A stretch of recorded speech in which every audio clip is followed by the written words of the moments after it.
देख लो, क्या लिगेंड का कोई प्रभाव पड़ा? नहीं। जितने इलेक्ट्रॉन यहाँ पर हैं उतने इलेक्ट्रॉनों का कॉन्फ़िगरेशन यहाँ पर है। यस, तभी हम लोग कहते हैं कि ऑक्टाहेड्रल में लिगेंड का प्रभाव पड़ता है D4 से D7, ना ऊपर के 3 ना नीचे के 3। क्लियर बेटा?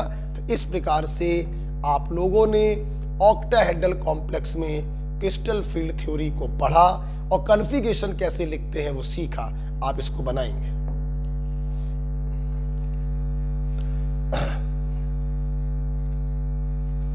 आप इसको बनाएंगे बेटा।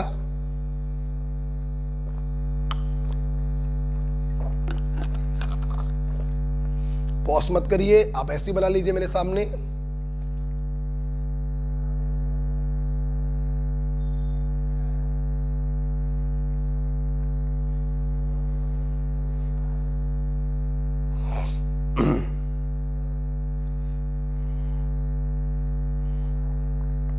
मेरे साथ बना लीजिए, पॉज करने की जरूरत नहीं है आपको।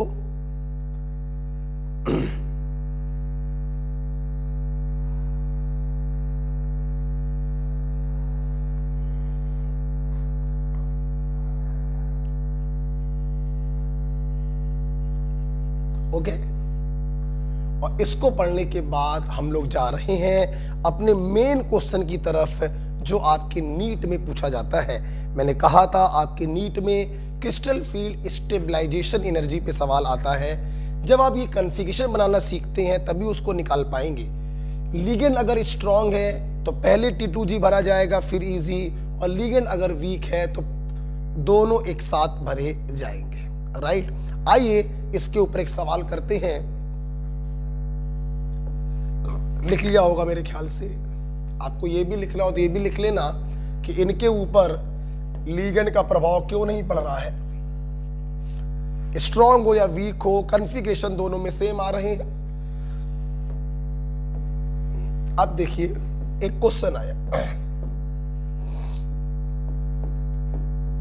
एक बड़ा क्वेश्चन आया, calculate CFSE crystal field stabilization energy, ना कि crystal field splitting energy. Calculate CFSE in D7 octahedral low spin complex. ये सवाल तुम्हारे मेडिकल में आते हैं। ठीक, देखो एक मैं करूंगा फिर एक आप लोग करना। देखो, एग्जामिनर ने आपसे CFSE पूछा है और जानकारी कितनी दी है उसने? 3। क्यों दी? सुनना। लो स्पिन बोलने से वो आपसे ये कहना चाहता था लिगेंड स्ट्रांग है, मतलब पहले पूरा T2G भरोगे फिर इजी। ऑक्टाहेड्रल बोल के आपसे वो ये कहना चाहता था कि इजी का एनर्जी ज्यादा होगा, T2G का कम। और D7 बोल के आपसे वो ये कहना चाहता था कि 7 इलेक्ट्रॉनों को आपको भरना है। 1 2 3 और ये T2G का एनर्जी कम, EG का ज्यादा। लिगेंड चूंकि स्ट्रांग लगा है तो पहले T2G भरेंगे, 1 2 3 4 5 6, अब 7। आपसे पूछा गया था CFSE, आप देखो बेटा CFSE हम लोग कैसे करेंगे? 0.6 डेल्टा नॉट इंटू इजी में जाने वाले electron minus 0.4 delta not into T2G में जाने वाले electron plus M into P। M का मतलब क्या था? Number of pair. कितने जोड़े हैं? 3 जोड़े हैं, 3P। सॉल्व कर लीजिए। 0.6 6 चौको 24, 2.4 2.4 से पॉइंट से 1.8 माइनस का 1.8 प्लस 3P।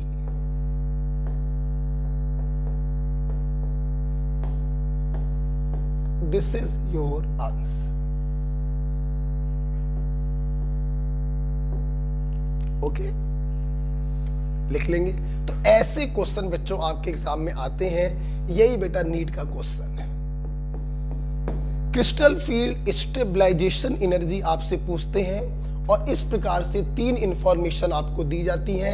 हर इंफॉर्मेशन से आपको कुछ पता चलता है, स्ट्रॉन्ग लिगेंड है या वीक है, ऑक्टाहेड्रल है तो T2G का एनर्जी कम होगा, EG का ज्यादा होगा, D7 कॉन्फ़िगरेशन है तो 7 इलेक्ट्रॉन्स होंगे, राइट।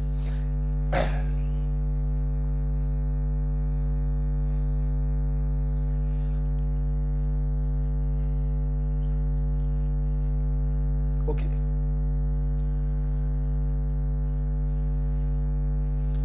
आइए अगर आपने ये लिख लिया हो तो इसी में हम थोड़ा सा चेंज कर देते हैं।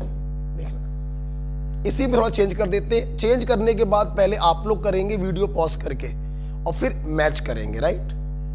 चेंज मैंने ये किया,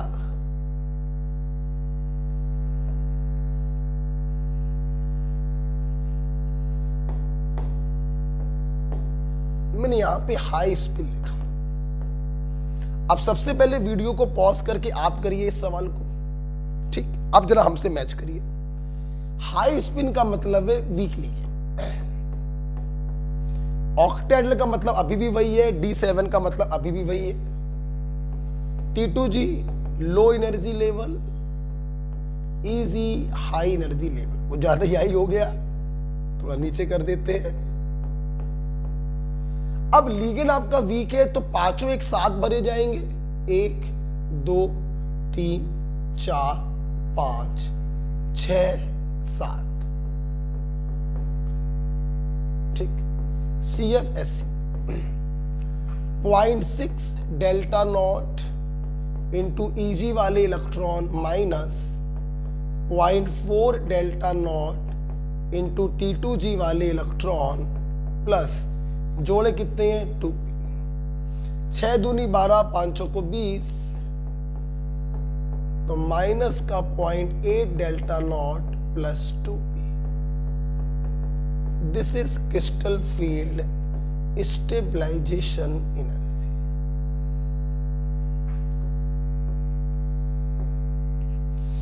आई होप आप सभी का सही हुआ होगा। मैं उम्मीद करता हूं मेरे स्टूडेंट को crystal field theory octahedral complex में समझ में आई। मतलब यहीं पर मैं एक क्वेश्चन आपको और कराना चाहता हूं under the name Jahn Teller distortion, ये आप लिख लीजिएगा। और अब क्रिस्टल फील्ड थ्योरी जब खत्म हो जाती है ऑक्टाहेड्रल में, तो आगे की पूरी थ्योरी मैं फ्यू पॉइंट करके पढ़ाना चाहूंगा। मतलब बोलो कैसे, फ्यू पॉइंट करके पढ़ाना चाहूंगा। जैसे मैं इसको डालना चाहूंगा,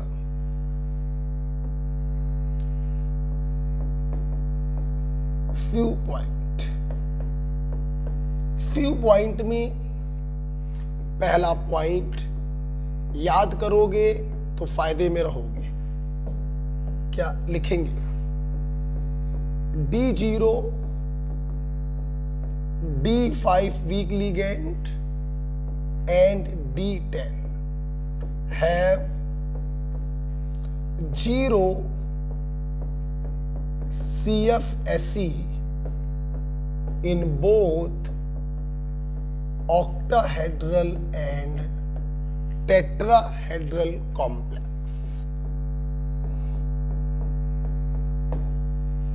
क्या कहना चाहता हूं बेटा, मैं सुन लो।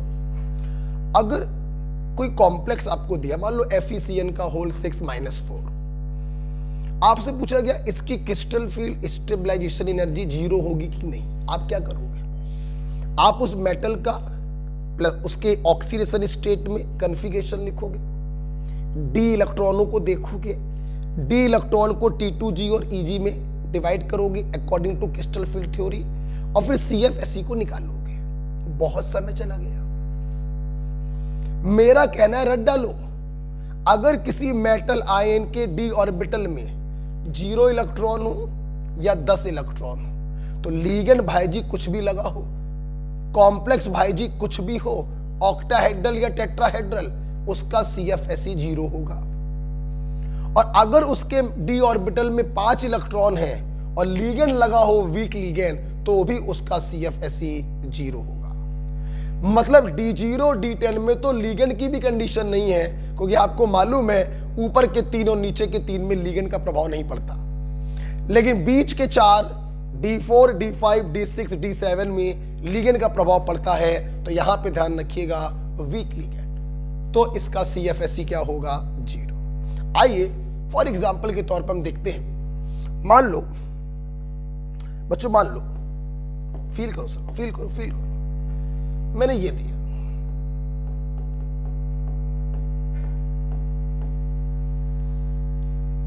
मैंने पूछा इसका क्रिस्टल फील्ड स्टेबलाइजेशन एनर्जी क्या होगा। तुम क्या करोगे? तुमने ऑक्सीडेशन नंबर निकाला, लिगेंड और कोऑर्डिनेशन नंबर क्या है? 6। तुमने Mn+2 का कन्फिगरेशन बनाया, मैग्नीज होता है 25, 4s2 3d5, 2 इलेक्ट्रॉन को निकालना है, हमने ये 2 इलेक्ट्रॉन निकाल दी। अब देखना, मतलब इसके डी में 5 इलेक्ट्रॉन है, लिगेंड है वीक, मैं डंके की चोट पर कहूंगा बच्चों इसका CFSE 0 होगा। इतना करके तुम्हारा आंसर आ गया, CFSE 0 होगा, कोई डी में 5 इलेक्ट्रॉन है और वीक लिगेंड लगा। अगर आपने ये पॉइंट याद ना किया होता तो आप क्या करते? आप इन 5 इलेक्ट्रॉनों को भरते, वीक लिगेंड है, पांचों एक साथ भरे जाएंगे। फिर आप लोग क्या करते? CFSE का फार्मूला लगाते, 0.6 डेल्टा नॉट इंटू EG के electron minus 0.4 delta not into T2G के इलेक्ट्रॉन। 6 दूनी 12, 4 तिहाई 12, क्रिस्टल फील्ड स्टेबलाइजेशन एनर्जी कितनी आई? 0। तो अगर आपको ये पॉइंट याद है तो ये सब करने की आपको जरूरत नहीं, यहीं से देखकर आपका आंसर आ जाएगा। राइट बेटा? तो इस पॉइंट को ध्यान रखिएगा, समझाने के लिए मैंने ये एग्जांपल लिया है। नेक्स्ट फ्यू पॉइंट में बच्चों एक दूसरा पॉइंट मैं आपको पढ़ाना चाहूंगा, that is Jahn Teller distortion.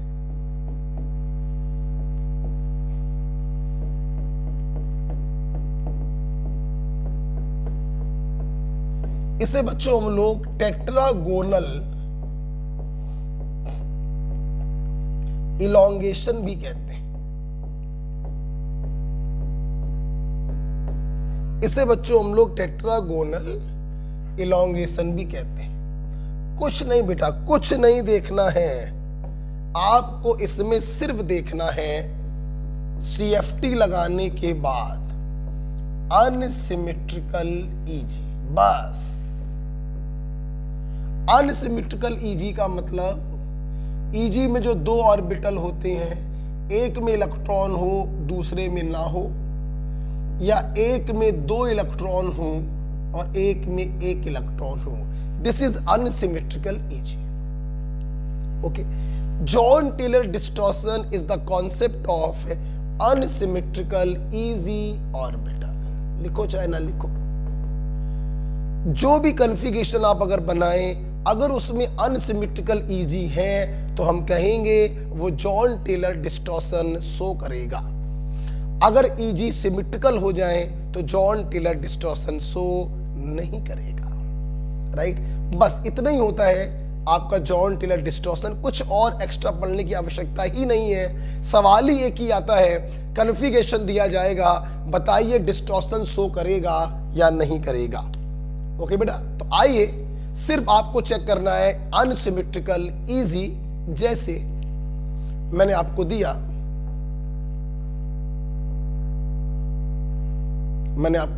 एक क्वेश्चन देते हैं।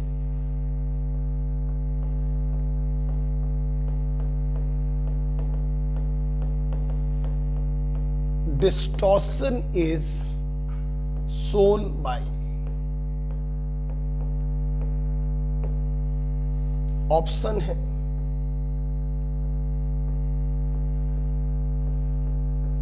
बच्चों,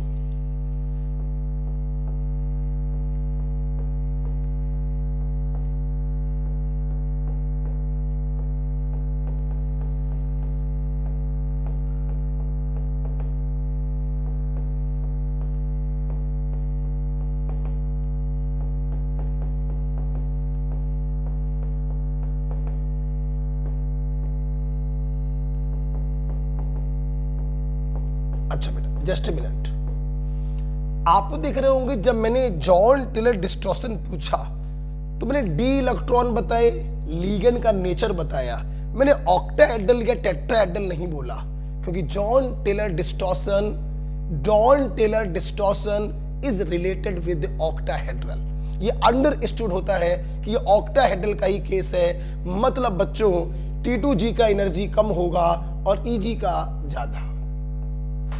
तो सभी में हम लोग T2G और EG को भरकर देखेंगे, जिसमें अनसिमेट्रिकल EG होगा वो जॉन टेलर शो करेगा। हाई स्पिन का मतलब वीक लिगेंड,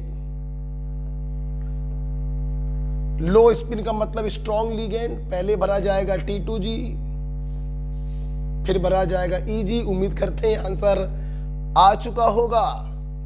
हाई स्पिन का मतलब वीक लिगेंड, पांचों एक साथ भरे जाएंगे। हाई स्पिन का मतलब वीक लिगेंड, पांचों एक साथ भरे जाएंगे। जल्दी बताइए इनमें से वो कौन है जिसमें अनसिमेट्रिकल EG आपको दिखाई पड़ रहा है? यस, सेकंड वाले में देखिए आपको अनसिमेट्रिकल EG दिखाई पड़ रहा, so the right answer is B. तो Jahn Teller distortion is the concept of unsymmetrical EG orbital.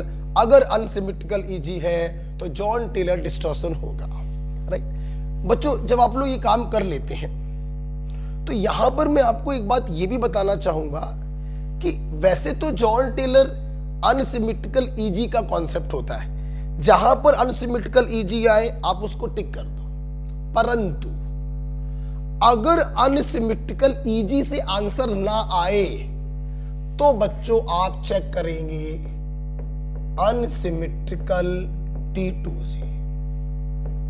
ध्यान रखना, पहले अनसिमेट्रिकल EG, इससे आंसर आ गया तो टिक करके आगे बढ़ जाओ, और अगर अनसिमेट्रिकल EG ना मिले तो आप टिक करोगे अनसिमेट्रिकल T2G। अनसिमेट्रिकल EG तो जॉन टेलर डिस्टॉर्शन होगा, अगर आंसर ना मिले तो अनसिमेट्रिकल T2G तो जॉन टेलर डिस्टॉर्शन होगा। जैसे बी वाला ऑप्शन अगर ना होता तो बच्चों फिर हम लोग टिक कर देते डी वाला ऑप्शन। यहां तो T2G भी सिमेट्रिकल है, यहां T2G सिमेट्रिकल है, यहां पर T2G अनसिमेट्रिकल है, तो फिर हम लोग इसको टिक कर देते हैं। ये ध्यान रखना, पहले अनसिमेट्रिकल EG फिर अनसिमेट्रिकल T2G, राइट। इन दो पॉइंट के साथ मैं आज की क्लास यहां पे रोकता हूं, और इसके आगे की क्लास आपको नेक्स्ट डे आपको मिल जाएगी, इसके आगे के पॉइंट। ओके, इसको अच्छे से तैयार कर लीजिएगा, और अगली क्लास जब हम आपको पढ़ा देंगे तब आप कोऑर्डिनेशन के क्वेश्चंस भी लगाइएगा। ओके बेटा, इसको अच्छे से लिखकर एक दो बार ध्यान से रिवाइज कर लीजिएगा। इतने ही बच्चों CFT होती है। दो चार पॉइंट और है, जैसे हम लोग पढ़ेंगे बच्चों कलर के बारे में पढ़ेंगे, हम लोग को बच्चों पढ़ना है टेट्राहेड्रल कॉम्प्लेक्स के बारे में पढ़ना है तीन चार पॉइंट अभी CFT में और बाकी हैं जो अगली क्लास में हम लोग डील करेंगे। ओके बेटा, थैंक यू।